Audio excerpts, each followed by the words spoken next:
జననేత వచ్చాడు, జనం కోసం నిలిచాడు. కన్నవరం గొంతుకై మన షేక్చాన్ భాష వచ్చాడు. నిడమనూరు ముద్దు బిడ్డ మనందరి అండదండ.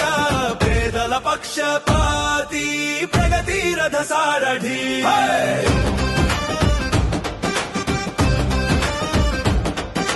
వీధి వీధి తిరుగుతాడు, వాడవాడ కదులుతాడు.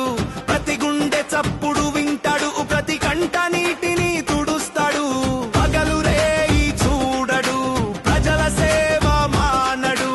అన్యాయం ఎక్కడున్నా ఎదురు నిలిచే మొనగాడు. మన కోసం జనం కోసం మన షేక్చాన్ భాష. జననేత వచ్చాడు.